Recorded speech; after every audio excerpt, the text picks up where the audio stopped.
I was a little boy, grew up in a house that had a lot of books in it. My parents had never gone to college. But they had great respect for knowledge, and the ultimate piece of knowledge, according to my father, was the World Book Encyclopedia because they had everything in it. And he said if you just read the encyclopedia, you would know everything. And so I took that as my mission in childhood. I was going to read the encyclopedia, and I did. And my favorite stories, my favorite entries in the encyclopedia, were about scientists and philosophers and writers. I was kind of fascinated with the people who had biographies in the encyclopedia. Just, what were they famous for? It's easy to look at the kings and the emperors and the generals and, presidents and people like that. But I was interested in the people who made a contribution to science or literature, the ideas. And I was scandalized reading about the times in human history when, they persecuted Galileo, or they burned Giordano Bruno at the stake, or they sentenced Socrates. I mean, this sounds like stuff that a kid wouldn't be interested in, but I mean, to a kid, it just seemed to me like, who were these idiots? What? I mean, the Dark Ages. That was just a fascinating concept to me. You mean there were 800 or 900 years when knowledge didn't really move forward, and then how did it happen that it did again? I mean, so I learned a lot of world history from the World Book. It's a great way to learn. I went to a terrible public school, so it was great to to learn from the Where was this? encyclopedia. Portland, Oregon. I Okay. was kind of in the wrong side of the tracks there in Portland, Oregon, out near the airport and the strip joints and such. And so I remember thinking, and at this point in my work with the encyclopedia, I was probably a little old enough to have this kind of thought. I was born too late. I mean, how easy would it have been to be a great person if all you had to do was stand up for science and reason? I mean, that's so easy. All these people that you read about who had these entries in the encyclopedia, they were lucky to be born in a time when so many benighted people around them that they could stand out just for believing in all these wonderful things. And here I am, born into the world in which all truth and knowledge had already been discovered. Then what happens? I grow up and I realize that I'm still in that world. Especially, in the last few years, I mean, really, really grown up, realized that the things that I was scandalized by in childhood and the things I was reading about, kind of the people who were rejecting knowledge and, persecuting people who were, in favor of advancement, still exist. So here I am today writing about truth and science and reason, standing up for the same things I believed in as a child. And that feels pretty good. It's kind of nice. It feels like I kept a promise to myself from when I was little that I was going to make a contribution to this, and I feel like I'm doing that. So it feels to me, and I think it feels to many people, like we are living in an age of regression, especially over the past 5 years when it comes to things like consensus reality and a belief in the scientific method and kind of things that we took for granted, or at least I took for granted. It sounds like you took them for granted Yes. previously. What's your assessment of the past several years? It is a regression, yes, no, or is it something that was always there and we just didn't fully recognize it, some combination? It is a regression. But what I didn't realize is that this has happened throughout human history. It's not linear. It's not just this, or as we know from the Dark Ages, right? There are ages in which ideas bloom and then ages in which they wither. And we're in an age now when I think people will look back and think of it as the disinformation age. Because, I mean, one way to be in the Dark Ages is when knowledge is hidden, when the books don't exist anymore. They're either hidden in some church somewhere, and people don't know how to. Not that many people are literate, and they can't translate it. And the monks need to keep the flame lit. So knowledge is hidden. Another way to hide things is to hide it in a sea of disinformation, to just have so much pollution in the information sphere that we can't tell what's true and what's false.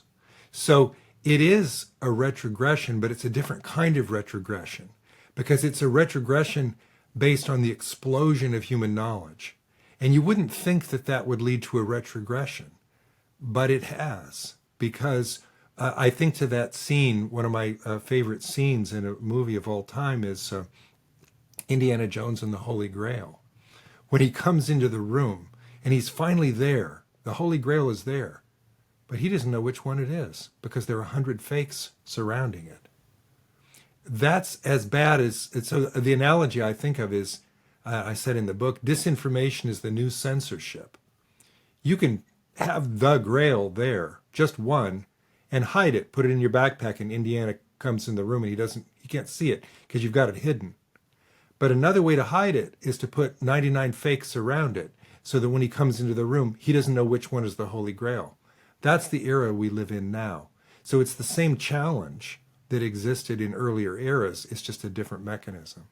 Yeah, in the past it was censorship, and now it's disinformation. It is. And before we go any further, I think it's probably useful for listeners to make the distinction between disinformation and misinformation, because I think sometimes these two terms get confused.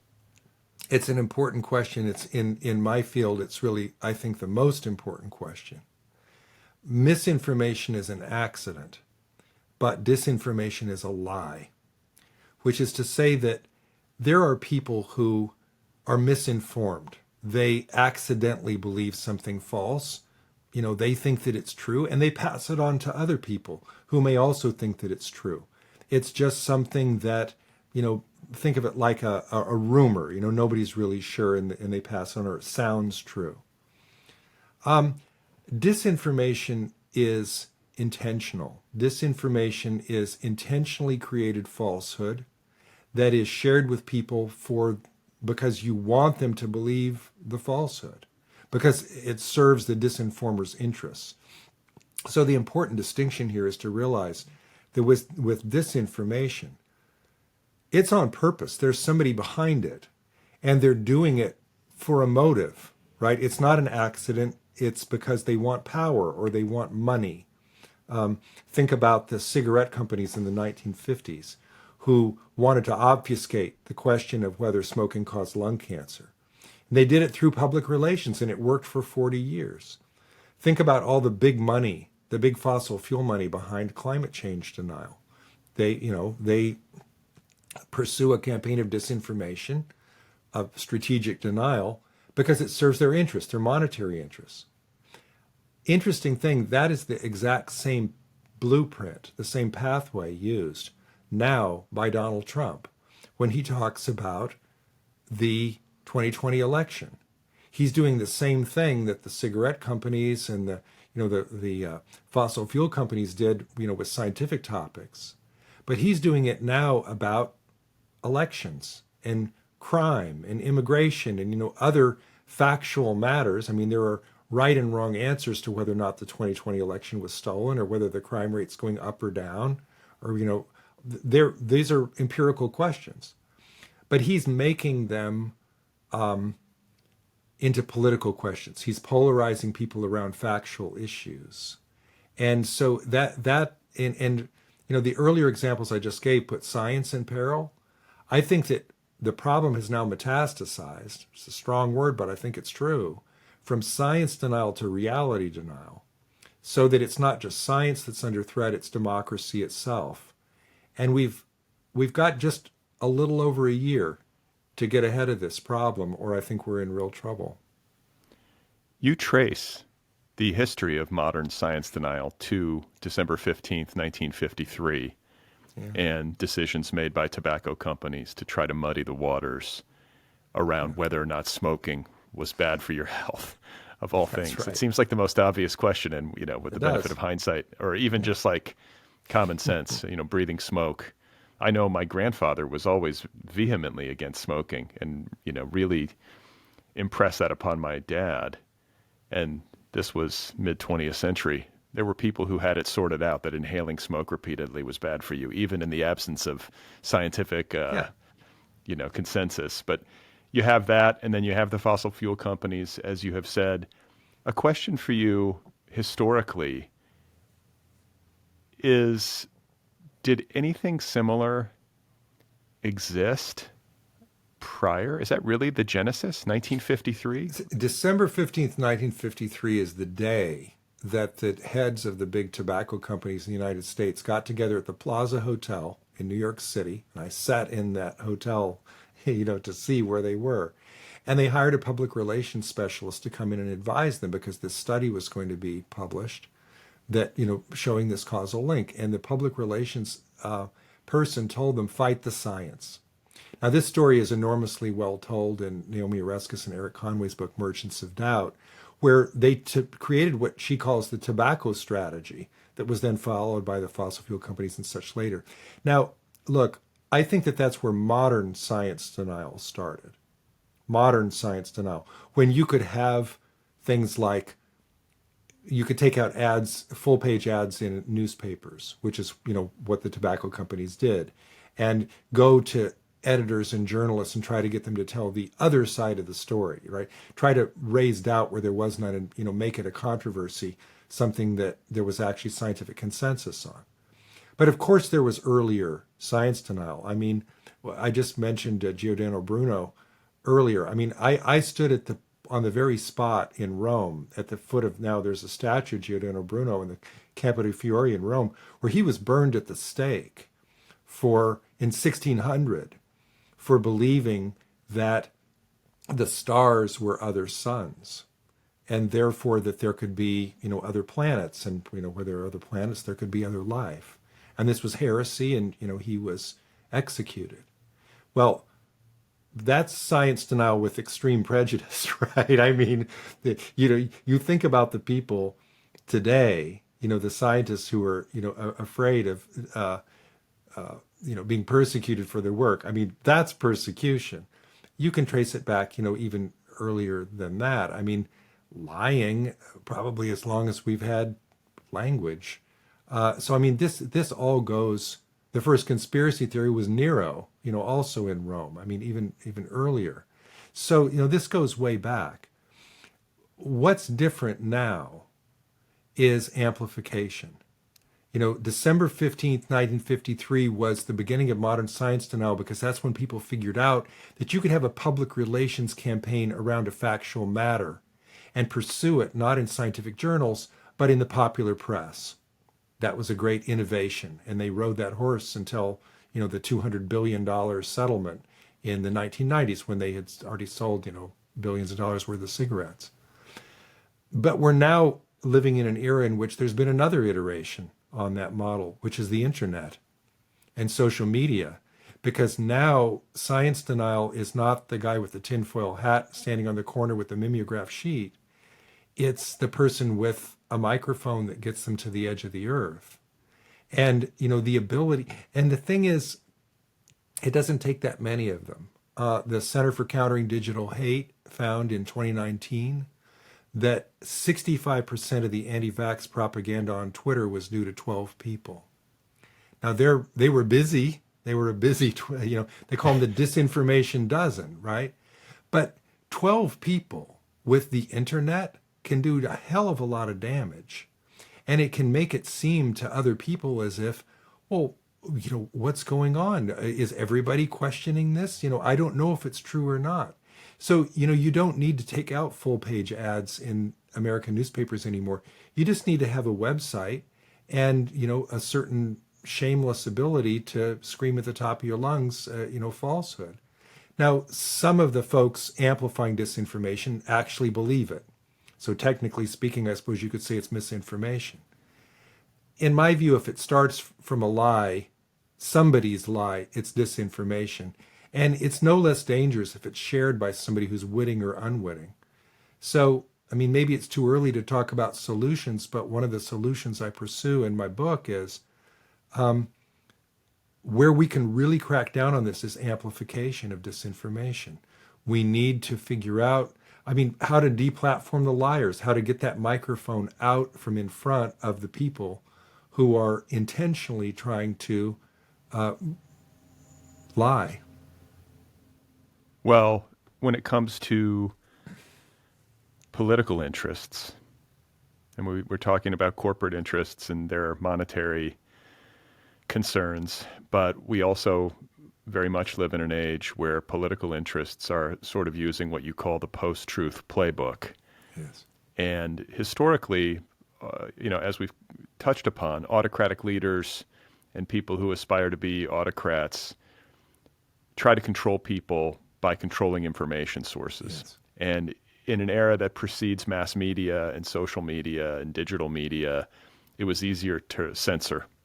We still see some of that today, where people's access to media is censored in places like China and Russia. Yes. But in general, it seems like autocracies are evolving into governments that have faux elections. Yes. They nominally have elections, but the elections are gamed, and there's really somebody behind the scenes, or many somebodies behind the scenes, who are putting their thumb on the scale. So it's important, I think, to flag that, because to some casual observers who aren't super tuned in, it might seem like, how could there be an autocrat? There's elections. He just keeps winning. Sure. Well, that's not the case It's at called an all. electoral dictatorship. Yeah. It's happening around the world. And I think there are people here in the United States who would like to see that happen here, where That is the danger. And it, by the way, it happens in the same way in Hungary and Turkey and Russia. That's the road that we're on, and we need to turn off that path, or we too will find ourselves, going down that road. And people don't. I don't know if it's that people want it to happen, or they're not willing to do the work to keep it from happening, or they don't take it seriously, or just the American exceptionalist idea that, well, it couldn't happen here. But, one of the people whose work I admire the most is Tim Snyder, wrote On Tyranny, which, I sort of modeled my book after, on tyranny, on disinformation. I wanted to write a book like he did. And, he pointed out that everything that was going on in the United States around the 2016 election, he had just seen happening in Eastern Europe. And, it led to a very dark place. I mean, Hungary is no longer an actual democracy. And one questions what just happened in the election in Turkey, I think, legitimately as well. Now, they're a NATO ally, so, is that a pleasant thing to say? No. But, I noticed, for instance, in Turkey, they just passed a law against fake news, against disinformation.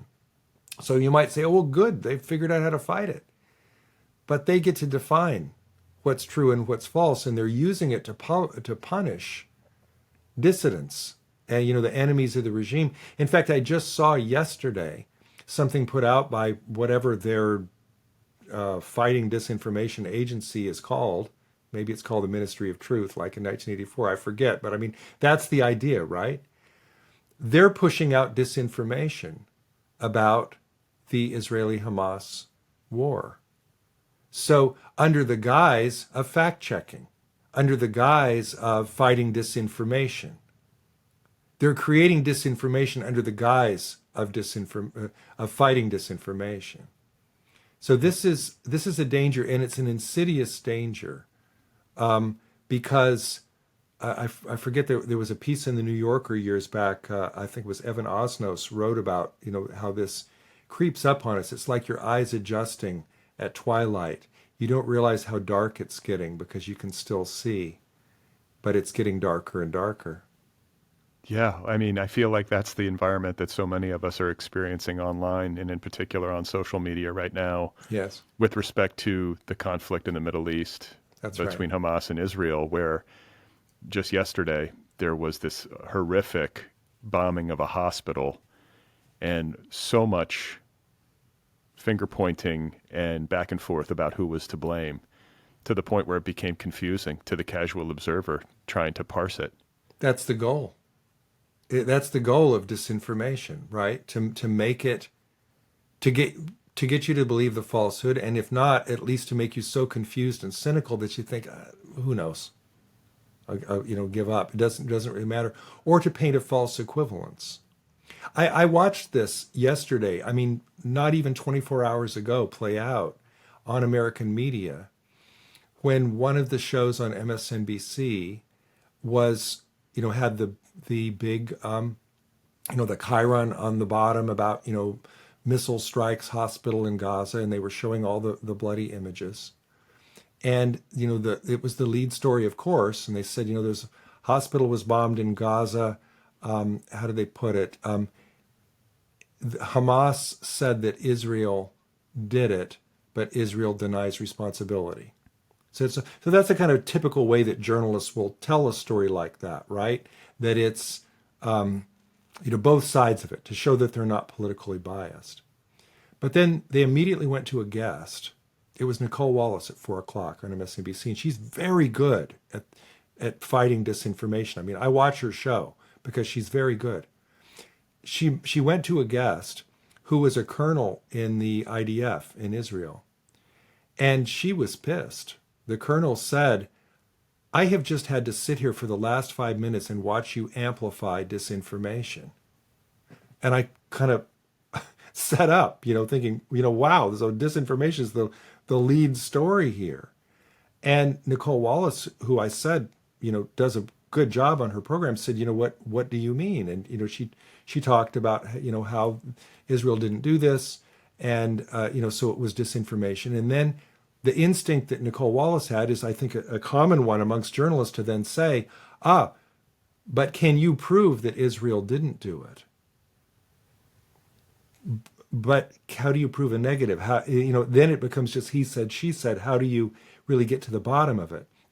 At which point the Israeli colonel said, because Israel does not target hospitals. Now, at the end of that exchange, does the observer understand? The observer understands that there's disinformation going on, but they don't understand who's responsible. They don't understand which side, because Right. there's really no context. The only context that was given on the program is there was a bombing, both sides blame the other. What's the context? And in that kind of an environment of polarization, people are going to believe their own side. Well then, and this is why Nicole Wallace is a good journalist. She then, took the criticism and provided the context. She said, okay, so if I understand it correctly, the context here is this.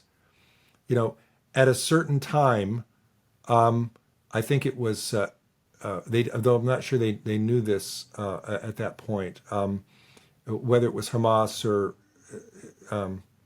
is it Islamic Jihad? I forget what they're called. Somebody had fired a rocket at Israel, and Israel reported that no such rocket ever landed.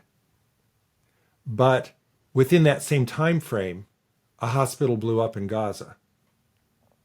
So when you put it that way, it begins to make some sense that maybe it was a misfired missile from Gaza, from that side of it that hit their own hospital. But then the immediate instinct was, oh my goodness, let's use this as an opportunity to create disinformation and blame Israel for it. Now, look, I'm not claiming that I have any, particular evidence or knowledge of, how that actually played out. I'm not just taking the Israeli colonel at her word. But I do note that today Biden said that, based on the intelligence that he's seen, that was correct, that it was a misfired missile, I think, from Islamic Jihad. Now, presumably he has better access to intelligence than I do. But then some people are going to say that he's a liar, that he's Right. creating disinformation. And, so now I saw that there, some folks are attacking the American embassy in Lebanon. So this is how things spin out of control from disinformation. How do you get to the bottom of it? It's so insidious because it polarizes people around a falsehood and makes it really easy to just, pick a side and believe what your side says, or to just become so cynical that you give up on the idea of truth. And when that happens, There's no blame. There's no accountability. And fascists love it. That's when the authoritarian comes in. Schneider said it best. Post-truth is pre-fascism. Right. Right. I mean, because everybody just gets to have their own reality. Their own there are reality. no consensus That's it. truths. And when it That's it. comes to the post-truth playbook, and I want to go over this because I think it's useful to people as observers online and elsewhere to understand how this is done. And I'll just kind of, I mean, I don't know if you have this like I've off got the a top page. of your head. I've got a page in my book where I do this, but I don't know which page it is, and you probably got it up right there. So Well, yeah. So the post-truth playbook, I'll just tick off kind of the bullet points. Attack the truth tellers. So this is something that an autocrat or an aspiring autocrat yeah, or some corporate interest will do to try to muddy the waters and make things unclear and to create this kind of unstable environment where everybody gets to have their own reality. Somebody speaks the truth, you attack them. or attack them before they speak the truth. Attack their credibility in advance. Sometimes. I think too we see often from autocrats like Putin. This is from like the Russian disinformation playbook, is to accuse your opponent of that that of which you yourself are guilty. That's a disinformation tactic. Yeah. Yeah. So attack the truth tellers. The second one is to lie rampantly about everything. And when it comes to this, I think Americans in the modern era have, I mean, most of us anyway, with like a foot in reality, have the experience of living through a political environment where lying rampantly about everything was a daily occurrence. It was so over the top during the presidency of Donald Trump. I want to say the Washington Post actually went through and cataloged how many lies he told during his 4 years, and it was in excess of 30,000 That's right. lies. And there is also a somewhat infamous quote from Steve Bannon, who served in the Trump administration, where he talked about the Democrats not being the enemy. The media was the key enemy. And the way to defeat the media was to, quote, flood the zone with shit. So that's lying rampantly about everything. Can you And just it talk? sounds like that Holy Grail example, doesn't it? Just, you can't censor the truth, maybe, but you can make it disappear in, all the fake that you put up around it. By the way, that technique is called the fire hose of falsehood. It's a Russian, it's an old Soviet disinformation technique. Okay, so something about Donald Trump that I think characterizes his public presentation and his life in general is at least the appearance of chaos. He's such a chaotic human, emotionally, politically, he's chaotic. He was a Democrat, he's a Republican. He doesn't stand for it. It doesn't seem like he has any real operating philosophy. He's just, glomming onto whatever he thinks serves his interests best in whatever given moment. A confusion that I have, and I think that a lot of people have as they watch him operate, is trying to discern how much strategy there is in what he's doing, how much he is aware of what he's doing and its effects. Do you have a sense of that? Because he is, I think in the book, you kind of call him, or at least quote somebody who called him a masterful operator when it comes to the dissemination of disinformation. Yeah. Look, you don't have to think he's a genius to think that he's good at propaganda. I mean, he's not an intelligent person, but he is a near genius level at the dissemination of propaganda. Think of a feral dog, right? They just have a certain instinct for, how this works. And I mean, look, I don't think that Trump has necessarily made a formal academic study of Russian disinformation techniques, but he uses a lot of them. You can put Putin's speeches and Trump's speeches side by side, and just what you were talking about, accusing the other side of that which you're guilty. I don't remember the pithy name for what that one's called. The Fire Hose of Falsehood. There's another one called Whataboutism, which, we all know about. I mean, these are all tried and true Russian disinformation techniques that Trump has borrowed. He borrowed a page from what the science deniers did in tobacco and climate denial. He borrowed a page from back to 1920, what Lenin's Cheka was doing in the Russian Revolution.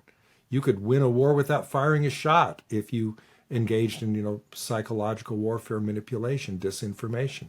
It's where it was really invented.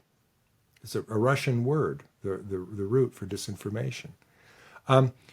He knows this. He knows how to do this, not because he's a brilliant man, but because he's had a lifetime of figuring out what works to manipulate people. The analogy that I sometimes use, it's unkind, is, though I'm not precisely, it's unkind to a lot of people. Think about a used car salesman. He may not be smarter than you, but he's had all day, every day to think about how to fool you when you walk onto his lot. So he knows the tricks that you're going to fall for, like anchoring bias. He's gonna start with the sticker price, because then in your mind that's gonna be, the price, and then anything less than that you're gonna think you got a deal. You're not gonna start with, well, how much do you want to pay? He'll come to that later maybe. So I mean, there are different techniques that salespeople use. Again, not because they're geniuses, but because there's a certain amount of psychological manipulation and gaslighting that goes, and I'm talking about unethical salespeople. And that's what I think Trump does. He's really good at it. So, yeah, he's excellent. And I think being a shameless human being, that helps. And I was going to say, that's a huge asset when it comes to being like a master disseminator of disinformation. He just has absolutely no qualms at all about lying repeatedly. Doesn't seem to lose a wink of sleep over any of it. Yeah. And to continue with the post-truth playbook, we've already talked about attacking the truth tellers and then lying rampantly. The next one is encourage distrust and polarization, which Trump certainly has done quite a lot of. Yeah. So that means fake news. Mm-hmm. That's a great example. He coined that phrase and has repeated it ad nauseum to try to sow confusion around what's true and what's false, and to encourage mistrust. That's right. Of any counter-narrative presented by the media, a counter-narrative to his particular interests at whatever given time. If someone offers such a thing, that is fake news. If someone says something that serves his interests, that is real news. Likewise, an electoral result that favors him, that's a fair and free election. An election in which he is not the winner, whether it's the general election of 2020 or even the Iowa caucus in 2016, where he called out that election as being fraudulent, right? When Ted Cruz beat him or whoever it was. So that's the way he operates, and people follow it. It's laughable, isn't it? I mean, it's like the little kid on the playground. Well, this time the loser's the winner, so that they can feel good. And I mean, you can see right through it. But it works. It works for him, and he knows, how to pull that lever. By the way, he didn't invent the term fake news. I think he wishes that he did, but he co-opted it. He does this often. He'll co-opt a term and say, maybe I invented that. But I mean, he's put such a bad taste in the mouth that people don't use the term. They don't like to use the term anymore because he's taken it over. Like when he says witch hunter, something like that. It's become one of his branding things. Another disinformation technique: repetition. The big lie is not only a big lie; you have to repeat the big lie over and over again. Well, election interference is one of his big refrains. Yeah. He's trying to kind of make sure that that's burned into the brains of Americans and of like his followers in particular, that they believe any kind of accountability that he is held to is simply an attempt to try to, stop him from regaining power. The next thing on the list of the post-truth playbook is creating confusion and cynicism. And I think this is very much tied to the fire hose of falsehood and just the media environment that we live in. It's sort of self-explanatory. When there are so many, as you know, to continue with your Indiana Jones analogy, when there are so many possible grails in front of you, and there's so much information and BS coming at you at any given moment, it's easy to become confused as to what's real or what's true and what's false. And then when that experience is repeated hour after hour, day after day, especially in this era of a 24-hour news cycle, it's easy to grow exhausted and cynical. Give up. And that's it, to give up. And that is what the autocrat wants. Yeah, I mean, I've got a quotation in the book about this. This one I think I can find. This is the Hannah Arendt. Hannah Arendt said, "The ideal subject of totalitarian rule is not the convinced Nazi or the convinced communist, but people for whom the distinction between fact and fiction, true and false, no longer exists. They don't need you to be a true believer. They need you to give up." Yeah. And we can't give up. We can't give up.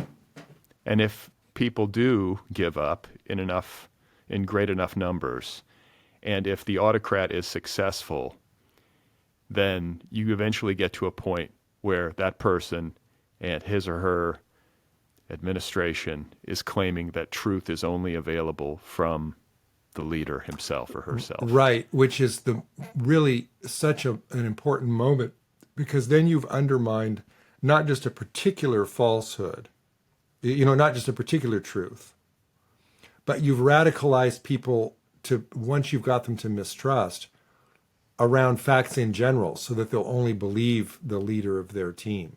That's what's so insidious about the polarization effect of disinformation, because you're not just wrecking one truth, you're wrecking all the truths at once. You're blowing up the pathway by which truth is discovered and transmitted to people, because it becomes just a matter of opinion, and you prefer the opinion of the person who's the leader. I think that this has been one of the most unnerving and destabilizing aspects of watching Donald Trump and MAGA Republicans operate, and just the larger kind of right-wing ecosystem politically and in the media over the past several years, is to witness Trump repeatedly shift the conversation in the direction of whatever his whim happens to be at that moment, and to watch everybody follow. I mean, this is a guy who has contradicted himself on the record hundreds of times, and yet doesn't matter. He can do so without any penalty. And everybody in the right-wing media will just go, okay, that's what he believes now. That's what I believe. That's the truth. That's right. That is deeply unnerving to me to watch. And it's amazing, too, to think that it could happen. How can people en masse find themselves in such a state where they want to follow someone like that? Well, I mean, sometimes they're afraid. The cynical people in Congress who don't like him but dare not contradict him because they'll lose their voters. But, he does have the true believers as well. One of the best, in my earlier book, Post-Truth, one of the touchstones for me, something else I was reading when I was, growing up, about 14 years old, it became my favorite book, is Orwell's 1984, where you realize that the scariest parts of 1984 are not the physical violence, it's the psychological violence, the violence to truth. The idea of the ministry of truth. Just the fact that they call it that. The fact that Winston is a fact checker. He's a censor, a fact checker. He works in the ministry of truth. And there's that one searing scene in the book where he finds a piece of evidence, finally, that contradicts, the official word. But he's so demoralized and so scared that he hides it under a piece of paper, and then he realizes that that's not enough, and he puts it in the memory hole. Notice it's even called the memory hole, right, to get rid of it. I mean, Orwell saw all of this coming. And, I in my book, Post-Truth, I start just about every chapter with a quotation from Orwell, recognizing that this is what we're up against. I just gave a talk recently to a group of young people from Russia who were visiting the United States. And they told me that the number one selling book in Russia is Orwell's 1984. I was shocked that it was even for sale. Well, no, it's interesting that you say that because years ago, this might have even been on my honeymoon. This is the kind of book I read on my honeymoon. But Yeah. I read a book called, I think it was called George Orwell in Burma. Mm-hmm. And it was all about, it was a work of nonfiction, if I'm recalling this correctly, about the power of that book in Burmese culture and the way that it became a kind of cherished piece of contraband that was passed from person to person. Yeah. It's a very popular book in that very authoritarian and oppressive society. So it's no wonder why a book like that would register with people who are living under such regimes.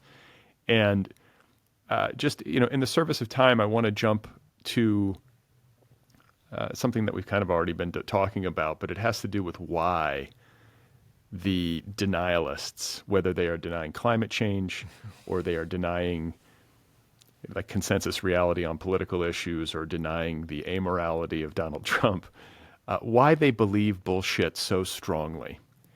This is confusing to a lot of us who are observing these things and saying, this is such an obvious falsehood.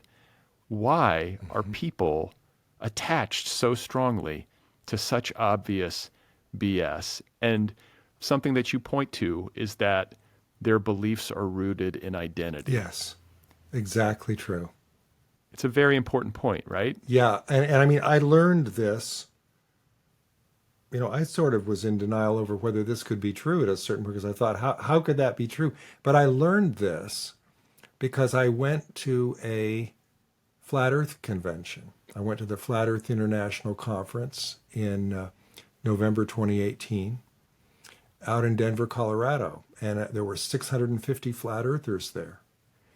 And some of my friends had said, you're wasting your time. They're just trolls. Nobody really believes this. They're just having fun. They're messing with you. Oh, no.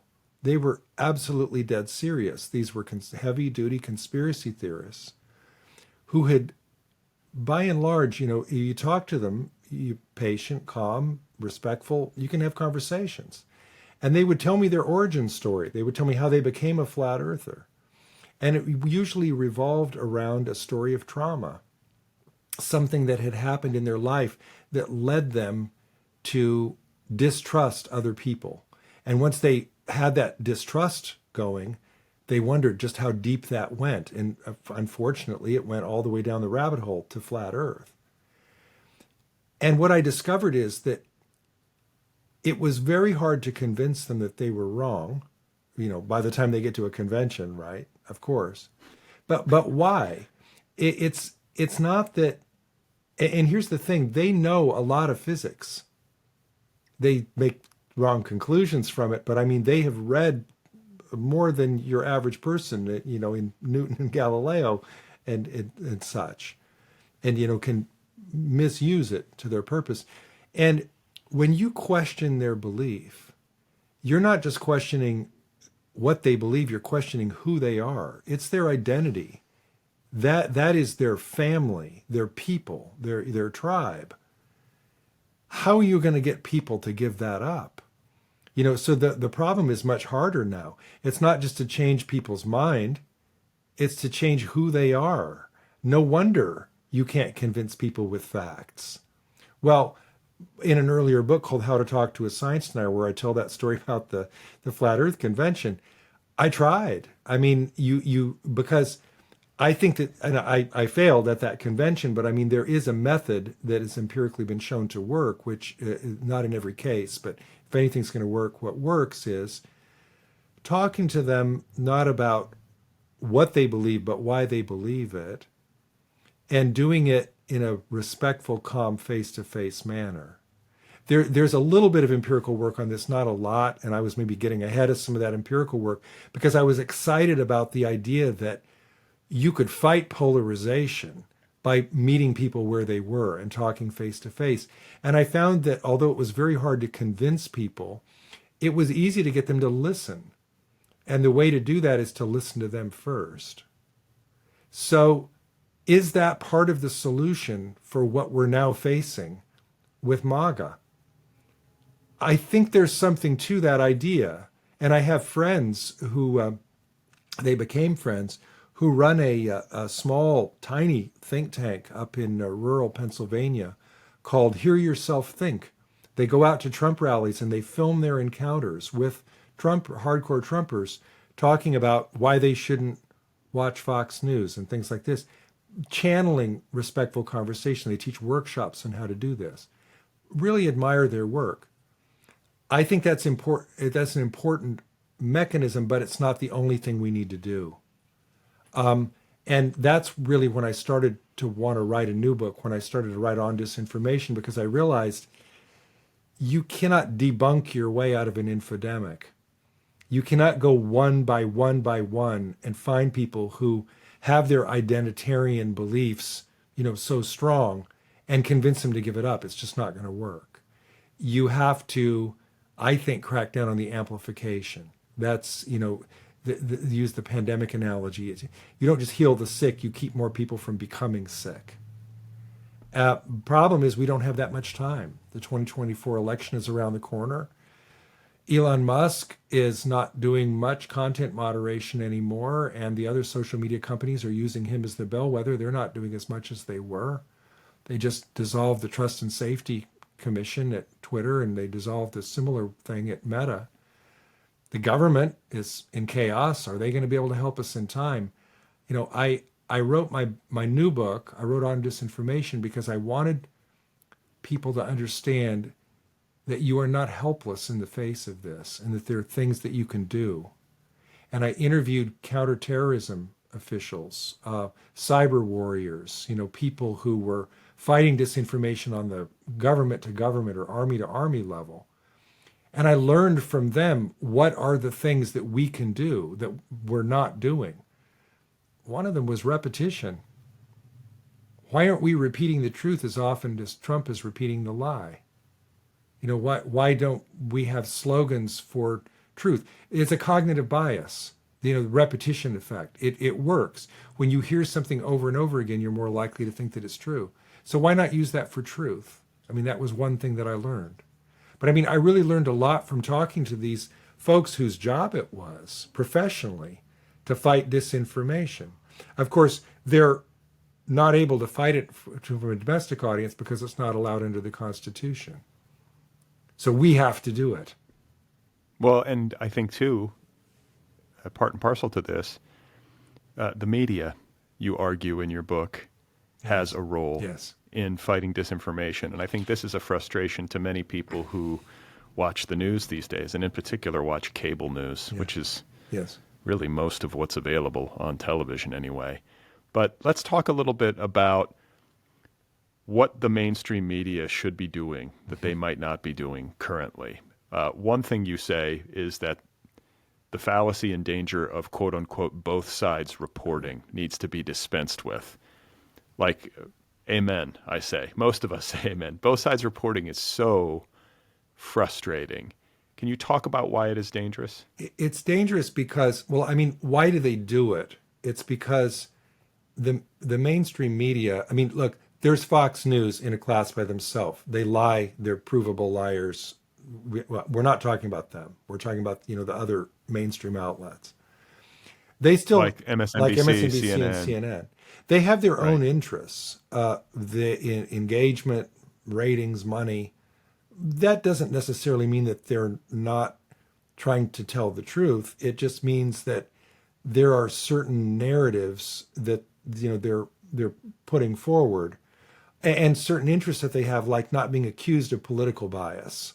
They don't want to see people to say, well, Fox is on the left, or Fox is on the right, MSNBC is on the left. They hate that. So you'll often see on MSNBC shows that they will be extra hard on Biden because they felt like they were, extra hard on Trump before. But whether Biden deserves it, Trump did, But you see this. They're really worried about being accused of political bias. And one of the easiest ways to inoculate yourself against that criticism is to let both sides talk. But what if one side's a liar? Do you have them both on? I mean, Soledad O'Brien, who used to be on CNN, said, stop booking liars on your program. And I mean, she's right. Because, and I watched this happen at CNN where, they had the turmoil at the top here recently. And all of a sudden they rebranded themselves that they were, they were going to be right down the middle. Well, that was the critics of CNN won, by the way, in making them rebrand that way. But okay, so they're going to do that, and which means that they are having some liars on their program. They are, having people on who they know have got talking points. They know they don't believe it, and they're just giving them an opportunity in some cases to say what they think, and they're not pushing back too hard.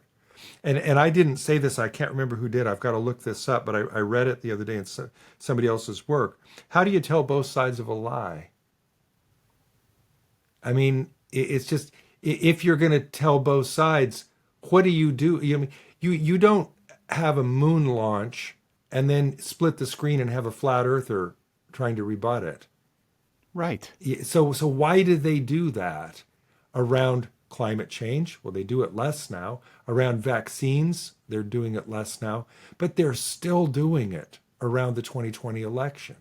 Why in the world are they doing that?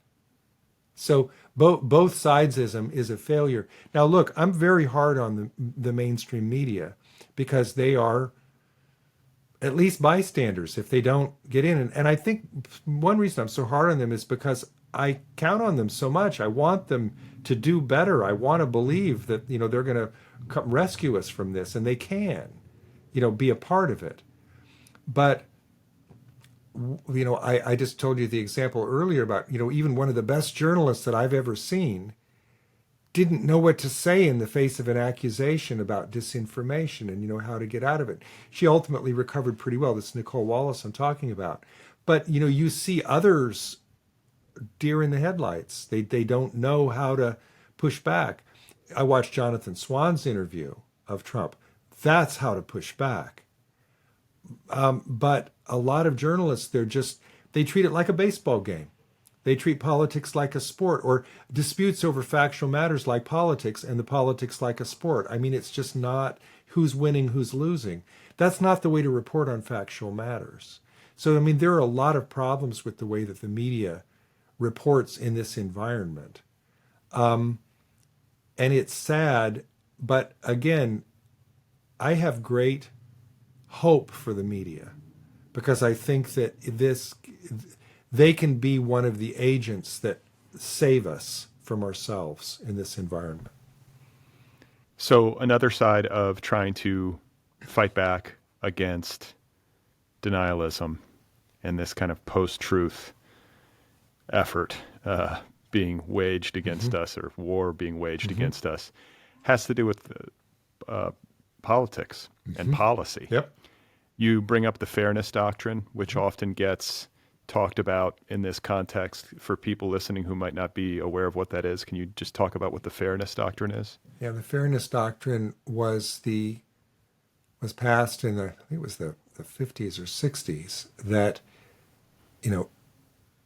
TV networks, when they had somebody expressing an opinion on one side, had to then give equal time to somebody on the other side. And it's because of the old model of TV. I mean, the broadcast licenses were contingent on the idea that they were doing a service to the public. Most of TV, back in the 50s and 60s, was entertainment, even back then. But to earn their keep, to show that they were actually working the public interest, they had a half an hour a day of news, about the minimum and they didn't expect to make any money on that. That was just, oh, look at the good that we're doing for the, for the public. And the fairness doctrine was instituted to keep from, what's happened now, to keep it from, that reporting from just being partisan. And you know, I mean, that's a part of journalistic values, right? You have the news and then you have the op-ed, and they're not the same, right? They're you know, somebody's expressing opinion, somebody's reporting on the facts. But the fairness doctrine went away in the 1990s, or maybe it was the 1980s. I get the date wrong. I want to say it was Reagan, but I could Yeah, be mistaken. I think that's right. I think it was around the Reagan era, because the next thing that happened was Rush Limbaugh, because you didn't need anymore to have you didn't need to be able to offer time to both sides, and so you could be partisan. And then, of course, trusting that there were other outlets that were going to be partisan, you know, on the other side, and so it was all going to balance out. Well, that just became a runaway train. Now, look, could you reinstitute the fairness doctrine? Some people have talked about this. I'm not sure you could, because cable news is not using the public airwaves. Their broadcast licenses are not, you know, they're private subscribers. You know, you pay for that. So could Congress do something similar to? Maybe, but it couldn't be the fairness doctrine, right? And, you know, just sort of how do you get that genie back in the bottle, even for broadcast? I mean, it's just, you know, it's hard once you have it. But one mistake that I think that's often made, and I saw Obama make this mistake back in about 2019, he kept saying, you know, well, what we really need is just to open all this up so that so many opinions are expressed that the truth rises to the top. Oh no, that's not what happens. In a polluted information environment, you know, we're back to the Holy Grail again. You in a polluted information environment, you can't trust that truth is going to rise to the top. You have to stop the source of the pollution. And he later admitted that he had been wrong about that. But I mean, there are a lot of people who think, you know, the radical free speech advocates now, like Musk, are saying somewhat the same thing. Well, we don't need any content moderation. We just need to let everybody have a voice. Well, it's chaos. Yeah, but he's full of it. He's full of it because he suppresses speech that he does not find favorable. Of course. And so it's like, you know, free speech for me, but not for thee is kind of he's his disingenuous attitude. about it. Some people are not disingenuous about it, and I think they're just mistaken to think. That's my little husky coming in to visit. He thought it was a ghost coming to visit me, but it was just my other dog. Well, there's a great quote in the book, and I think this clarified it for me, because there are really legitimate questions around the First Amendment and free speech as it pertains to trying to moderate content and make sure that disinformation is not disseminated, and to make sure that we cultivate a media environment and a political environment that is not like hyper toxic and authoritarian in its bearing. And when it comes to the issue of free speech, there's a line in your book that I flagged where you say, quote, as if we not only should allow KKK members to get a public rally, but must also volunteer to help them hand out their leaflets too. That's right. Like, this is an important point. Like, it's one thing to allow somebody to say something which we find abhorrent. It's another thing to ask us to, you know, like live online in an environment where this is disseminated over and over and over again. And to help them disseminate it. That's the problem with the social media companies right now. You know, this is the problem with Musk's argument, whether he believes it or not. This is the problem with Musk's argument. He seems to be saying that any sort of content moderation is just censorship. You know, it's a violation of free speech. Well, for one thing, the First Amendment protects you against government censorship. I mean, the Section 230 of the Communications Decency Act says that the social media companies are immune from prosecution about this. They can take down or put up whatever content they want and not get sued. So, okay, there's that. And I think he actually understands that, but, you know, pretends that he doesn't. But the real problem here is that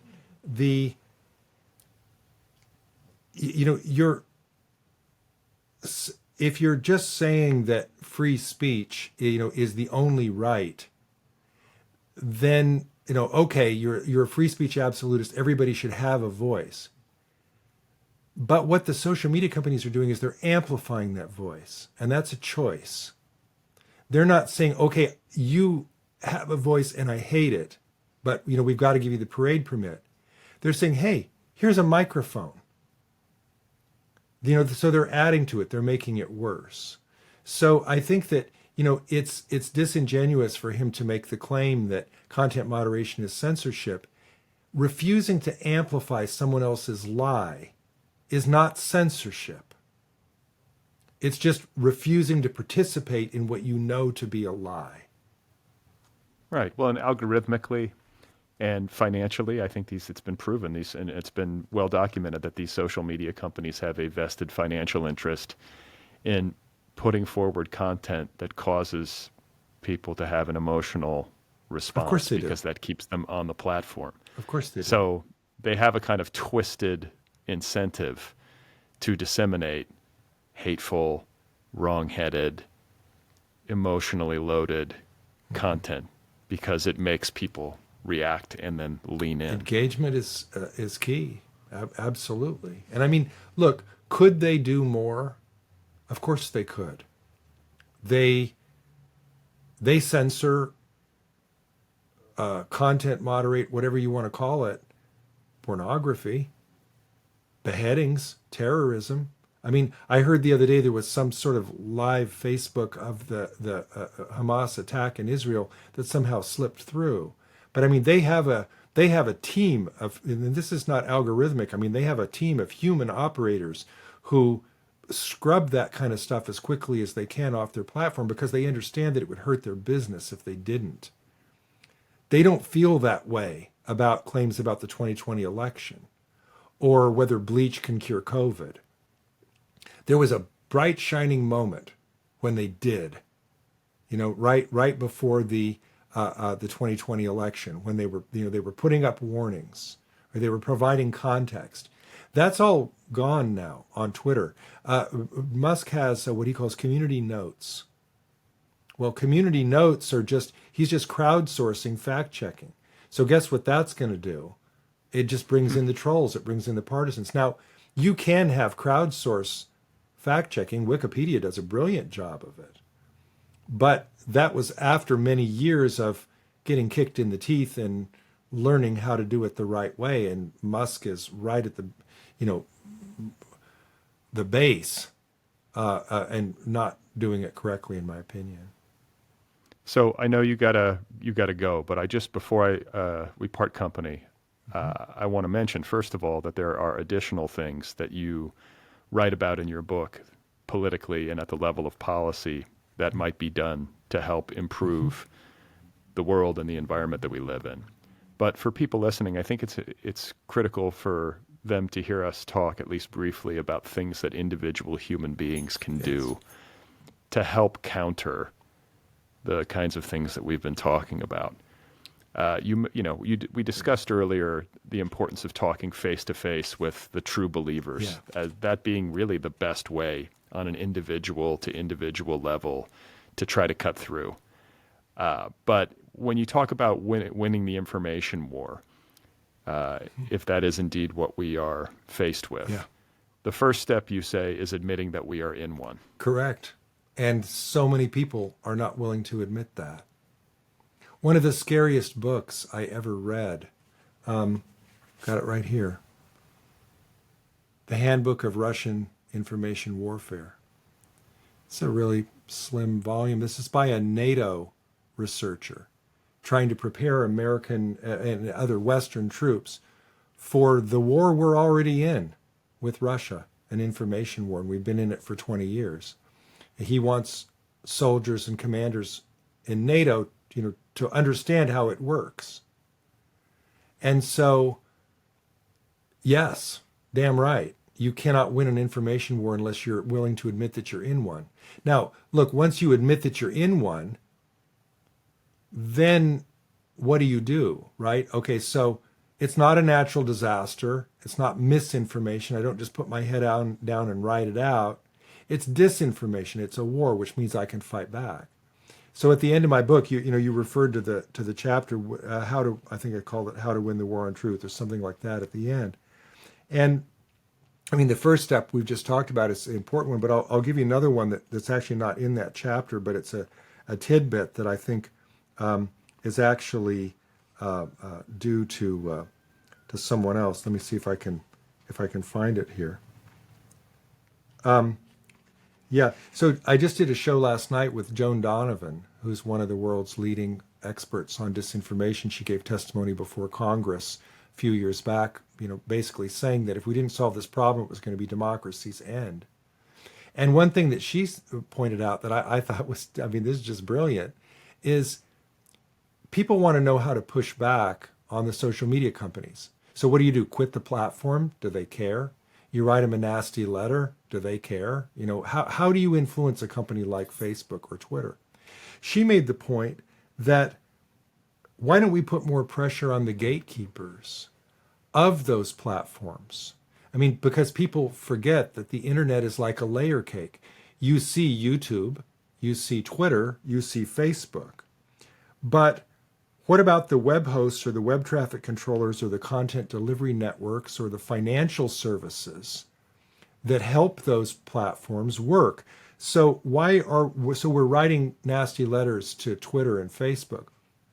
Why aren't we also complaining about the content on those platforms to Amazon Web Services, Apple's App Store, GoDaddy, WordPress, Akamai, PayPal, Venmo?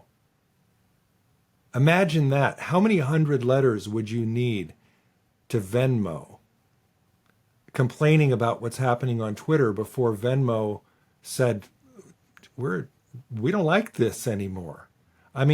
Tucker Carlson began his spiral because he started to lose advertisers. People can argue about what ultimately led him in, did him in, devolving relationship with his boss. He was caught lying, in the Dominion lawsuit. Part of it was financial. He started to lose his advertisers. So one of the things I recommend in the book is don't just go after the people that you think are doing the wrong thing. Go after their advertisers. If you don't like the way MSNBC or CNN are covering disinformation, don't just write to them. Write to the advertisers on the show.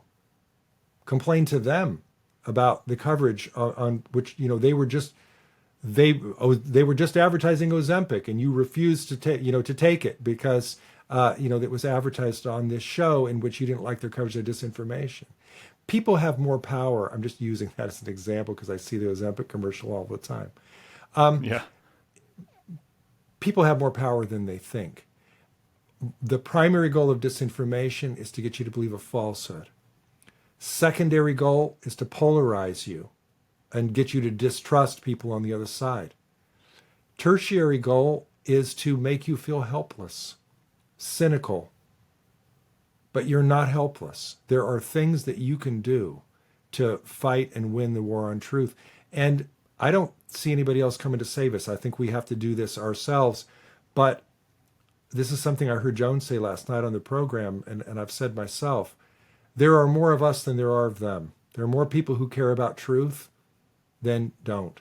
There are more people who care about democracy in the United States than don't. So let's get busy. We have a voice. We need a microphone. We need to use the repetition effect. We need to get the word out. That's how I think we're going to win this, even if it's only a year. I think back to the Women's March. Look at all those protests when Trump was elected. Those were enormously effective in reining in what he was able to do. And that was after he was elected. Imagine if we had mass grassroots action surrounding some of these issues before the 24 election even occurred. We could do a lot. And so my guerrilla marketing campaign for my book, I joke with my editor, is I want people to buy the book, but then I don't want them to put it on the shelf as a trophy. I want them to pass it to a friend, leave it on the bus, leave it in your Uber, let somebody else read it. Pass it hand to hand. It's small. I want people to be able to put it in their back pocket and give it to somebody else. I want to reach as many readers as possible. Well, it is. I'm holding it right here. You can read this book in a sitting, and it will get you started in terms of understanding the playing field that we are on right now, and also understanding ways in which you can be proactive in trying to preserve democracy and preserve an environment where truth matters and truth exists. It's an enormously useful text, and this has been a very useful conversation. I thank you for talking with me. Thank you so much. I really enjoyed this.